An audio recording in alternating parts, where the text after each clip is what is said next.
I'm Greg Hunter. Welcome to USAWatchdog.com. A little bit different today. We're going to kind of talk about the economy, but the effects of the California drought on the economy. You know, I've been talking about this for the last couple of years, especially when I go out to, the Midwest location, and I always bring up, a crop report and, include, the drought out west, particularly in California. Well, I have somebody who lives in California who is a prolific writer out there, Ellen Brown. Ellen Brown, thank you for joining us today on USAWatchdog.com. Thanks, Greg. Yeah, it's a little different for me, too. I just wrote on that subject. I usually write on public banking. But I live in California, and it was just declared our #1 emergency. So it seemed important to write about it. It's pretty shocking what's happened. Well, you have your popular ellenbrown.com website, which you can find on the Web of Debt blog. But if you put Web of Debt or Ellen Brown, people can find you.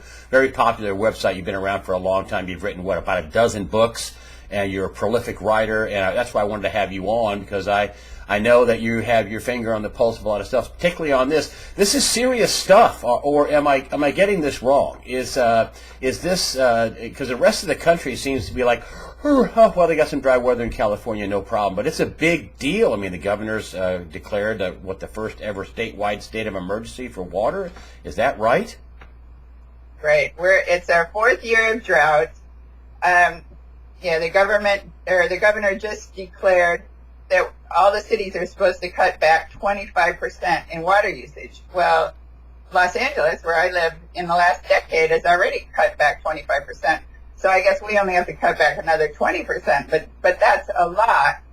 And the water districts are being fined, I think it's $10,000 for going over.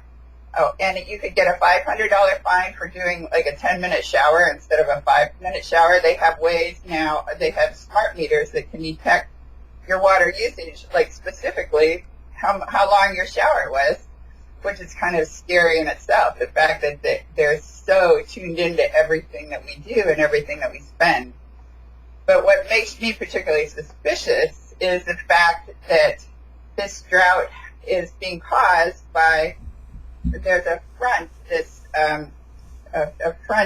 sort of a wall. It's called the Ridiculously Resilient something. Anyway, it's this wall of weather that prevents the Gulf Stream from pushing the storms that usually come from the Pacific Ocean across to California and Oregon and Washington State.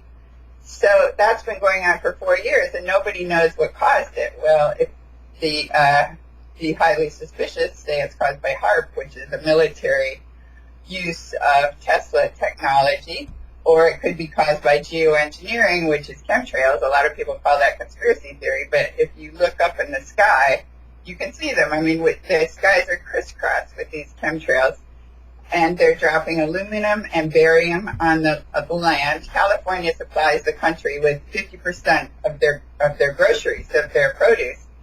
And most of the organic produce comes from California.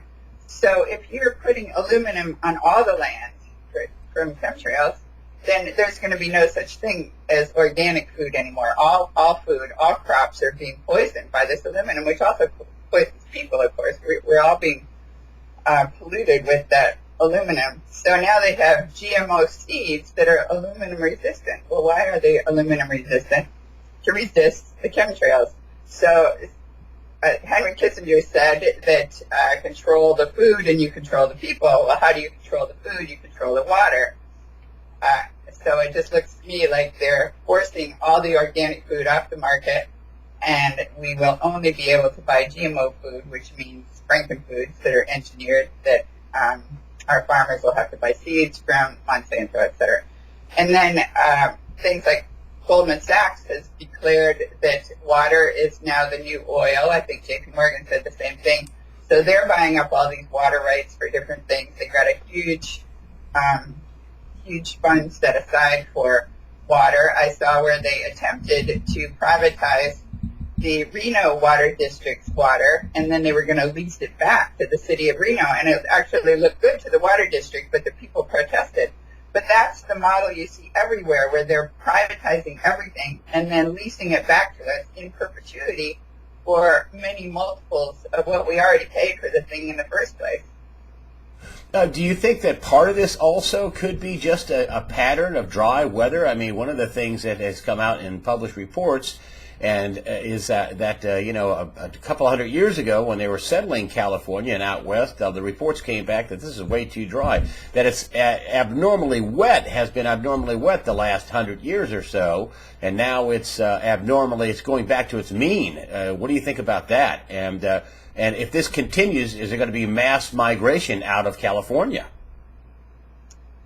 Well, the East Coast has unusually wet, cold weather, so the weather is just shifted. It's not like we have a global drying out of the entire globe. In fact, worldwide, floods are more of a problem than drought. It's just a shifting of the weather. So then you have to wonder what causes the shifting of the weather pattern.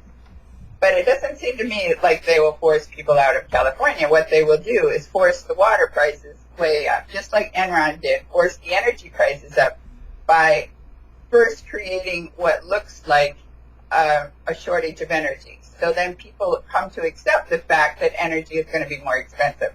Likewise, now they're going to come to accept that water is going to be more expensive. So they're willing to pay more for their water. So then when it gets privatized, it's big bucks that are going to go to all these big banks and other entities that are buying up all the water rights and buying up all the property that has the water underneath them. I mean, like thousands and thousands of miles of property are being bought up around the world that have big water supplies underneath them. But when I wrote my article, go ahead. Go ahead. No. Go ahead. When you wrote your article, go ahead. Yeah. What I particularly was writing about was that I was tipped off to what's called primary water. There's actually huge amounts of water under the Earth's mantle. Like Japanese researchers say there's 4 or 5 times as much water under the Earth's mantle as there is above it. The trouble is that it's 500 miles or so below, but when you have volcanoes or earthquakes, they force this water up through fissures in the rocks. So it gets very close to the surface. So there are now ways of detecting where those fissures are, and it's in solid rock, so you're getting water out of solid rock. So they have to drill like hundreds of feet into solid rock, and then they get these gushers that just keep on gushing. If it were groundwater, you would see sinking in different places, but you don't. Like in Napa, they had an earthquake last August, and suddenly all the streams were gushing water. They're still gushing water. I know somebody who lives up there, and he says it's a big problem for them. They still have flooding from these streams. And if it had been just a shifting of groundwater from somewhere else, you would see subsidence or sinking of the earth, but you don't. So or you take the Libyan water, for example. You have all this water gushing out of rock, out of desert, or even your average oasis in the desert. How did that water get out there? It didn't come from the mountains. There's no snow melting from the mountains. There's no water flowing in. It's coming up from the rocks. It's forced up by all this pressure underneath. Well, so there are ways of finding more water. I'm sorry, just say it again. There are ways of finding more water, and when I write, I always like to have a solution. There's no point. It seems we have enough fear going out there, so I don't like to just write negative things without saying what can we do about it. So when I discovered this solution, then I thought, I have to write about this because it was such a great thing that most people aren't aware of. What about desalinization? I mean, the governor, Jerry Brown, was out there walking around where there was usually 5 feet of snow. It's the front page of USA Today, a picture, and they, on the right, 2007, usually 5 feet of snowpack, and then he's walking around with a guy with a stick and, totally grassy, hillside where there's no snow. I mean, there are some real shortages going on out there, right? The reservoirs are way down. Right. Yeah, the reservoirs only have 1 year of water left, apparently. And so then when you run out of reservoir water, you are reduced to groundwater. And that's where you have all these water wars over groundwater, like in Chinatown, which is probably the most famous movie about that. Chinatown is really based on real happenings where it was a water war between the farmers and the city dwellers, or some big crooks in the city that were trying to get the farmers' land. But it looks to me like that could be happening again. Well, so you don't see a mass migration. What you see is much higher prices for water, controlling of the food. Do you see much higher prices for food then? Is our food prices going to skyrocket? I mean, it's a $37 billion a year business, just the agricultural component of the California economy, and they've taken some pretty big hits. How big are the hits, and do you see food prices skyrocketing from here because of this water problem? Yeah, well, food prices have not skyrocketed yet, but they could go up. But I don't know about skyrocketing. I mean, they'll go up multiple percentage points. So, yeah, that could be a problem, and people will be pointing to inflation, and they'll probably blame, the government's money printing or something. But that's not it. It's caused by drought.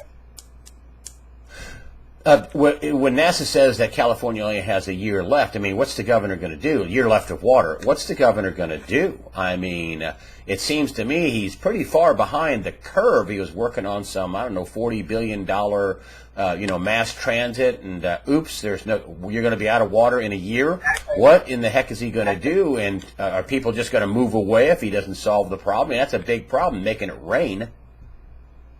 Well, they were working on these Delta water tunnels, which were supposed to be $30 billion, but by the time they were done, with interest, it would be over $60 billion.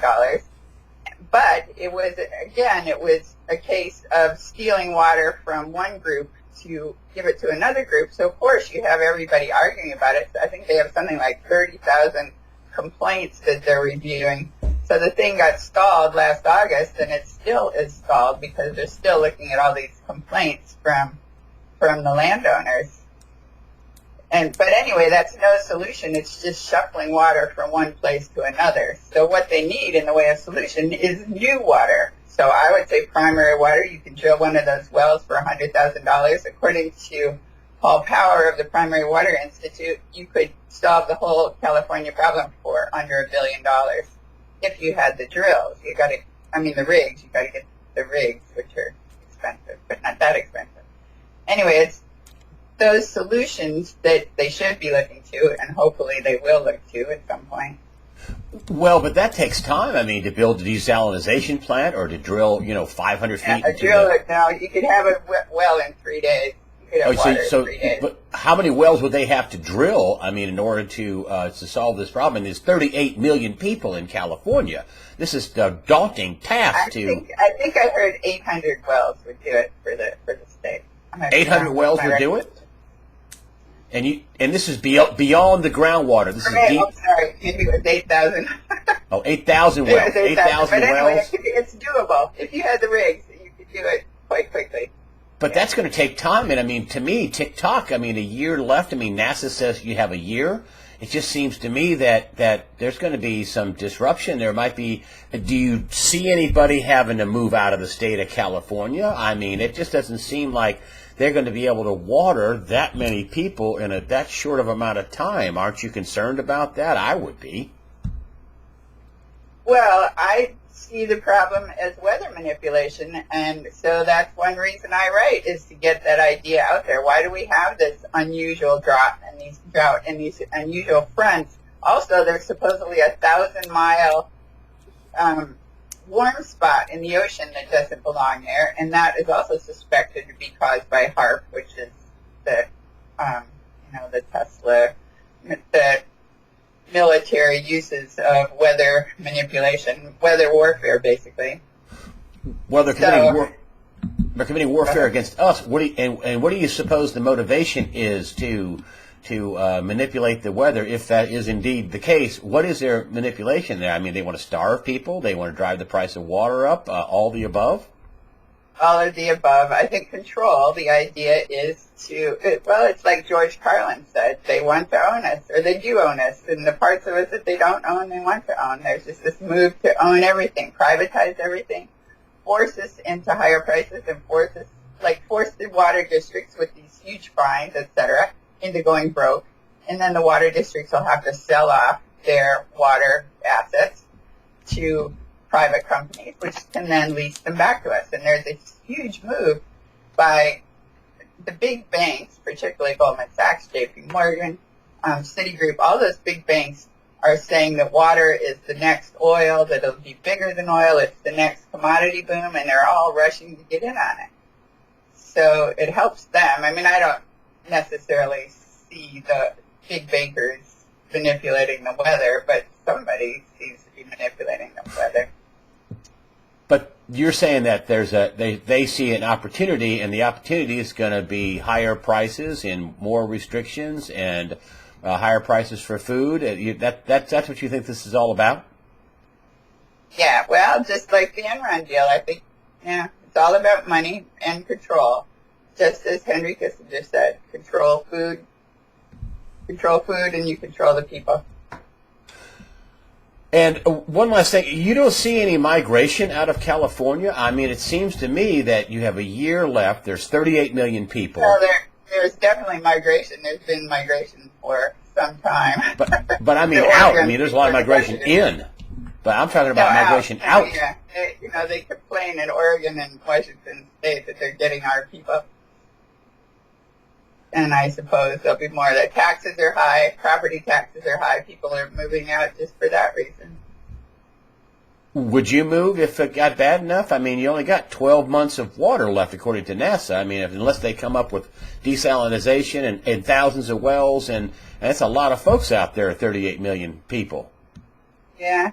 Well, I've traveled all over the world. I think I've lived in 5 different countries, and I was born here, and I'm going down with the ship. I mean, there's something about California. I think they've targeted California. That's what I honestly think, that they're trying to starve us out because we are the free thinkers. If it happens anywhere, it's going to happen in California. We're this is where ideas happen. I mean, it's Silicon Valley, and it's just, there's a certain energy here. I've lived a lot of places, and I've found that I can write the best here. I'm the most inspired here. There's something about California, and I want to. I'm going to fight as long as I'm. And just the economic questions. I know you're right about a lot about money and banking and all that. I mean, it's a $37 billion economy. How much has the agricultural economy, just the agricultural economy, how big has the agricultural economy taken a hit, and is this going to be felt and reverberated all across the country because they grow a lot of food there? Well, just last year, California lost $2.2 billion on agriculture. I think they're down by $5 billion total from the drought. But then if you count in all the other western states, it's much more than that. And, of course, food prices are going to go up, so everybody's going to pay for it in one way or another. And you don't see it getting any better. I mean, right now there are no. I mean, you've written about solutions, but there's not a big. There are no solutions that are happening, right? None. I mean, they're not building to. Hey, no, I anybody. shouldn't say that. I mean, you do hear about there are all kinds of ways of conserving water. The fact that California did cut back, Los Angeles did cut back on water usage over the last decade is from more efficient toilets, different devices that save water. And, of course, lots of people are working on that sort of thing privately. But I don't see the government doing any big scheme that will fix the problem right now. Wow, and the clock's ticking with a year left, according to NASA, of water left. And you're saying that the smart meters can fine you $500 for taking a 10-minute shower instead of a 5-minute shower? That's what they're talking about. Yeah. Have you heard of that? Yeah, no, I read that. That's what they're talking about.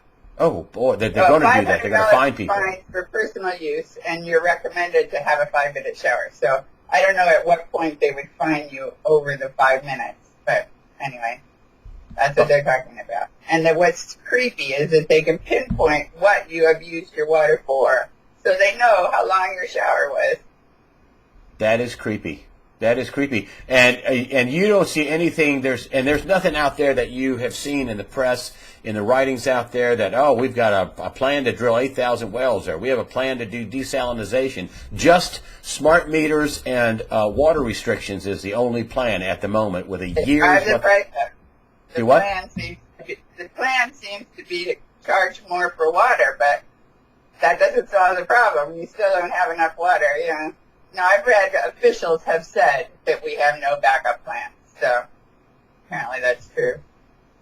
Boy, that could be like the Dust Bowl days all over again, except on steroids and LSD. It wouldn't just be in the Midwest. It would be in one of the biggest food-growing regions in the world. Just a different version of the Dust Bowl days. Am I wrong? You're right, which I suspect is because we are the food basket for the country. I suspect that's why. Assuming we've been targeted, that would be the reason.